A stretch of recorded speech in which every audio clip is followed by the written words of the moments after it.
Good morning students, class 7th, chapter 3rd, landforms of the earth, part 2. आगे चलते हैं. The river flows slowly across the flood plain. जब नदियों में अचानक से बाढ़ आती है, फ्लड प्लेन फॉर्मिंग ब्रॉड, तो वह काफ़ी विशाल रूप ग्रहण कर लेती है. स्वीपिंग कर्व्स एंड लूप्स, और व्यापक रूप से बहती हुई झुकाव लेती है. सच लूप्स आर कॉल्ड मेंडर्स. इन लूपों को या इन घुमाव को हम या इन झुके हुए क्षेत्रों को हम घुमाव कहते हैं. इन कोर्स ऑफ टाइम, समय के साथ, द मेंडर बिकम्स वाइंडर, यह काफ़ी चौड़े होते जाते हैं. The ends of the loop, जैसे ही झुकाव कम होने लगते हैं, कम क्लोजर एंड क्लोजर, और यह और ज़्यादा नज़दीक आने लगते हैं. Eventually the meander cuts off from the river, जब मिट्टी का कटाव किनारों पर होता है नदियों में, forming a cut off lake, जिस तरह से उसी तरह से इस कटाव के द्वारा एक झील का निर्माण होता है. Which also called an oxbow झील, इसे हम ऑक्सबो झील या गोखुर झील कह सकते हैं, क्योंकि इसका आकार गाय के खुर के समान होता है, इसलिए इसे ऑक्सबो लेक या गोखुर झील कहते हैं. As the river approaches the sea, जैसे जैसे नदियाँ समुद्र के पास पहुँचती हैं, इट फ्लोज वेरी स्लाइटली, उनकी गति काफ़ी धीमी हो जाती है. And can not carry it's load any more, और वह इसका ज़्यादा वजन और सहन नहीं कर सकती. Depositing all the sediment at its mouth, वह सारे तत्वों को इकट्ठा करके बाहर निकाल देती है. The deposited sediment may be became an obstacle of the path of the river, यह इन आने वाले सेडिमेंट या तत्वों को अपने रास्ते पर से हटा देती, आने वाली बाधाओं को किनारे कर देती है. The forces of the this forces of the river, नदी की यह ताकत, to split into several channels, यह ताकत नदी के कई भागों में बढ़ जाती है. कॉल्ड डिस्ट्रीब्यूटिव, जो यह वितरक नदी के रूप में जानी जाती है. The resin near the mouth of the river, एक ऐसा क्षेत्र जो नदी के मुहाने के निकट होता है. With the network distributaries is called delta, तो इस वितरक नदी के क्षेत्र से जो प्रवाह निकलता है उसे हम डेल्टा कहते हैं. It is usually triangular in shape, यह इसका आकार त्रिभुज की तरह होता है.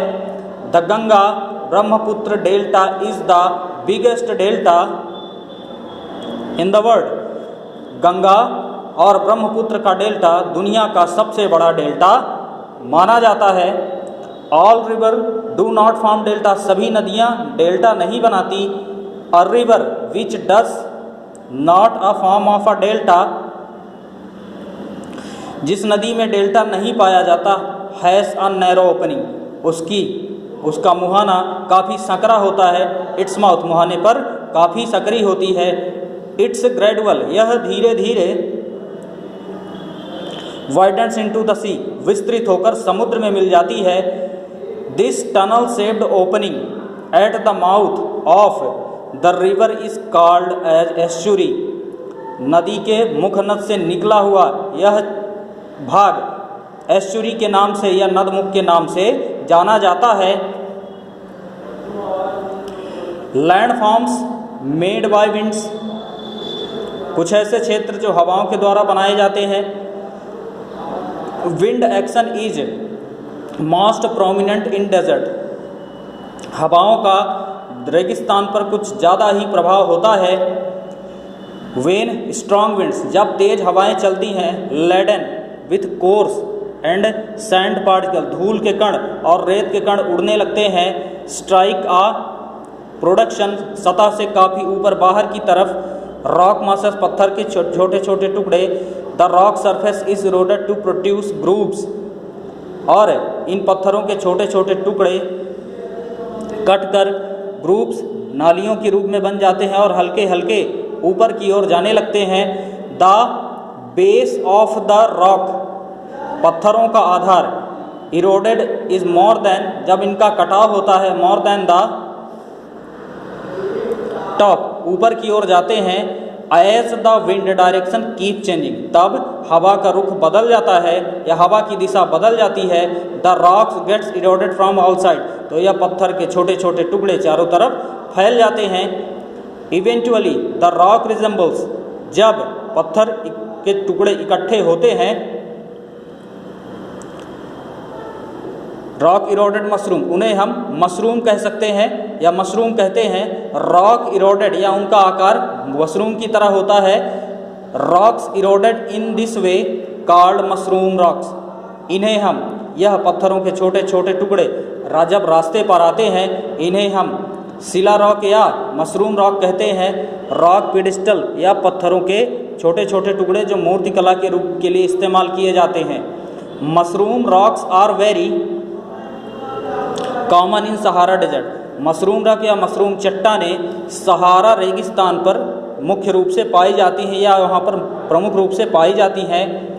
When the velocity of the wind, जब हवा का वेग डिक्रीजेस, कम होता है, this is some obstacle its path, यह बाधाएं उत्पन्न करता है।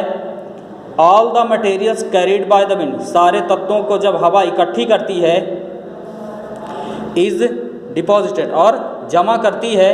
The most important feature formed as a result of this deposition of sand dune, जब इन विशेषताओं के कारण इसका परिमाण यह होता है कि जमा करने की स्थिति में इसको हम सैंड ड्यून या रेत का टीला कहते हैं। अ sand dune is a low hill of sand, sand dune रेत का यह एक ऐसा छोटा सा पहाड़ होता है जिसमें sand and barchan is a crescent shaped sand dune, जिसका आकार पत्थर की चट्टानों से छोटा होता है और यह उनसे आकार में काफ़ी छोटे होते हैं। Winds carry the fine dust particles, wind carry the fine dust particles, हवा छोटे छोटे कणों को दूर ले जाती है। Far away much beyond the deserts, रेगिस्तान से बाहर।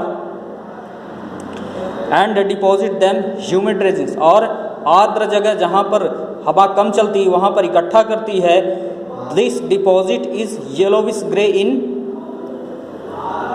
कलर, इसका रंग पीली मिट्टी की तरह होता है रंग में। And forms a soil called loess, और यह मिट्टी में मिल जाता है, इसे हम लॉयस कहते हैं।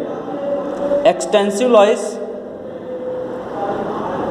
Deposits are found in central Asia, extensive loess या व्यापक लोच, जिसे जो मध्य एशिया में पाया जाता है। नॉर्थ चाइना, उत्तरी चीन में पाया जाता है। द पंपास रीजन, पंपास क्षेत्र में पाए जाते हैं। और अर्जेंटीना, पंपास क्षेत्र जो अर्जेंटीना में पाया जाता है। And the Mississippi basin in USA, और मिसिसिपी बेसिन यूएसए में पाया जाता है। Land forms made bye waves, तरंगों के द्वारा या तरंगों के द्वारा स्थलों का निर्माण। Sea waves are the most important agents that modify coastal topography. Sea waves, समुद्री लहरें बहुत ही महत्वपूर्ण एजेंट होती हैं जो तटीय क्षेत्रों में स्थलाकृति का निर्माण करती हैं। In places were the coast of rocky with a steep slope, almost vertical wall of a rock is formed by the erosive action of sea waves.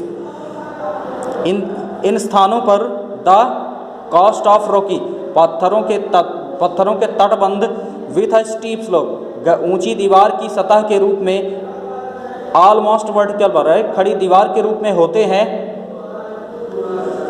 Of rock is found by the erosive action of sea wave, जो समुद्र के किनारे पानी में लहरों के कारण उनका कटाव होता है। This is called a sea cliff, उन्हें समुद्री चट्टानें कहते हैं। This is called a sea cliff, उन्हें समुद्री चट्टानें कहते हैं। द चॉक क्लिफ्स, चूने की चट्टानें ऑफ इंग्लैंड, जो इंग्लैंड में मिलती हैं, are very good example of sea cliffs, जो सी क्लिफ या समुद्री चट्टानों का बहुत अच्छा उदाहरण है। The western coast of India has to some cliffs, दक्षिणी किनारों, भारत के समुद्र के पश्चिमी किनारों पर कुछ जगहों पर समुद्री चट्टानें पाई जाती हैं। Gradually the Cliff is worn away and recedes inland, leaving behind a flat surface called wave cut platform या प्लावित भूमि। Gradually the cliff is worn away, gradually अचानक जब चट्टानें दूर जाती हैं, recedes inland जमीन से, leaving behind a flat surface वह एक समतल सतह पर रहती हैं, उन्हें हम वेव कट प्लेटफॉर्म या प्लवित भूमि कहते हैं sometimes if the rock at the base of cliffs weak, जब कभी if the rock base of a cliff weak, जब चट्टानों का आधार कमजोर होता है, द एक्शन ऑफ वेव्स, तब लहरों के कारण स्कूप्स आउट होल्स, उसमें छोटे छोटे छिद्र हो जाते हैं, which became in large to caves, और धीरे धीरे यह गुफाओं के रूप में बदल जाते हैं। Gradually these caves gate bigger and only the roofs remain, और यह धीरे धीरे और गहरी होती जाती हैं, सिर्फ उसमें छत बस बचती है या रूफ, उसका ऊपरी हिस्सा बचता है। फॉर्मिंग आर्चेस, जो वक्र का रूप ले लेती हैं, उसमें थोड़ा सा झुकाव हो जाता है। एज इरोजन, कटाव के बाद,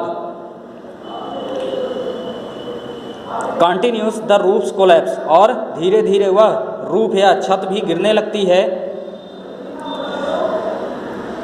लीविंग ओनली द वॉल्स, सिर्फ दीवार बस रह जाती है। विच आर कॉल्ड स्टैक्स, उन्हें हम स्टैक्स या ढेर कहते हैं। Stacks get further eroded from the stumps, जो धीरे धीरे कटाव के साथ छोटे छोटे टुकड़ों के रूप में बढ़ जाते हैं। When the coast is made up of alternate bands of hard and soft rock, किनारे मजबूत और कोमल पत्थरों से मिलकर बने होते हैं। The soft rock erodes faster, कोमल पत्थर जल्दी, उनका कटाव जल्दी होता है फॉर्मिंग बेस लहरों के द्वारा। The hard rock are more resident and stand out the headlands, और कठोर चट्टानें जो काफ़ी प्रतिरोधी होती हैं, उनके कटाव होने में काफ़ी समय लगता है। The eroded material are deposited by the waves along the coast, कटे हुए तत्व, कटाव के द्वारा मिले हुए तत्वों को किनारों पर लहरों के द्वारा इकट्ठा किया जाता है। The deposits accumulate and form a beach, और इसी तरह समुद्र के किनारे एक बीच का निर्माण होता है, जिसे हम समुद्र का तट या समुद्री बीच कहते हैं। It is essentially made of sand, यह रेत के टीलों द्वारा बनाया जाता है। ग्रावेल एंड पवेल्स, और कंकड़ों और पत्थरों के द्वारा लहरें से जो इकट्ठे किए जाते हैं। द मरीना बीच इन चेन्नई, इसका उदाहरण चेन्नई में मरीना बीच, कोलाबम इन केरला, और कोवलम बीच इन केरला, तो कोवलम बीच केरला में आर गुड एग्जाम्पल, जो इसके अच्छे उदाहरण हैं। When sand and gravel get deposited on the sea, जब रेत और कंकड़ समुद्र में इकट्ठे होते हैं। फ्लट a little way from the coast, समुद्र के छोटे छोटे तटों पर कोस्ट ने उनका आकार थोड़ा सकरा हो जाता है। And elongated sand bars form, और यह काफ़ी संतुलित रूप में लंबे चौड़े भाग में हमें मिलते हैं। Sometimes a portion of the sea get enclosed between the sand bar and the coast. यह समुद्र के किनारे संलग्न सैंड बार रेत के टीलों के द्वारा किनारों पर मिलते हैं। This is called a lagoon, इसे हम लैगून कहते हैं। It is a salt water lake, जो एक खारे पानी की झील है। The Chilka lake in Orissa, Orissa में चिल्का झील and the Pulicat lake in Tamil Nadu, और तमिलनाडु में Pulicat lake are examples of large lagoons, यह बड़े बड़े लैगूनों के उदाहरण हैं। The Kerala coast also, Kerala का तट भी has numerous small लैगून्स called back waters, जिन्हें हम केरला के तटों पर छोटे छोटे लैगून मिलते हैं, जिन्हें हम बंधा हुआ पानी कहते हैं। Land forms made by glaciers, स्थलों का निर्माण ग्लेशियरों के द्वारा। Glaciers are slow moving masses of snow and ice, glacier ऐसे ढेर होते हैं जो बर्फ और उनके टुकड़े होते हैं। They are also known as rivers of ice, इन्हें हम बर्फ की नदियों के नाम से भी जानते हैं। Glaciers have their origin in snowfields, glaciers का मुख्य नद या मुख्य नद जो बर्फीले क्षेत्रों में होता है। एंड आइस कैप्स, और बर्फ की टोपी के रूप में जाना जाता है। The thick sheet of ice covering the polar, और यह ध्रुवीय क्षेत्रों में पाया जाता है। एंड हाई माउंटेन रेंज, और ऊंचे ऊंचे पर्वतों के रूप में पाया जाता है। लाइक रिवर्स, जैसे नदियाँ। Glacier and glaciers also break carry away rock materials, जो बड़ी बड़ी चट्टानों के रूप में टूट कर बहते हैं। The valley found by a glacier, एक ऐसी घाटी जो ग्लेशियर के द्वारा पाई जाती है। हैज स्टीप साइड, गहरी ढाल या खड़ी ढाल होती है। एंड फ्लैट बॉटम, और उसकी दीवारें खड़ी हो, एंड फ्लैट बॉटम, और उनका तला चपटा होता है। It resembles the letter U, इसका आकार यू की तरह होता है। Such a valley is called U shaped valley, हम इसे यू आकार की घाटी भी कहते हैं।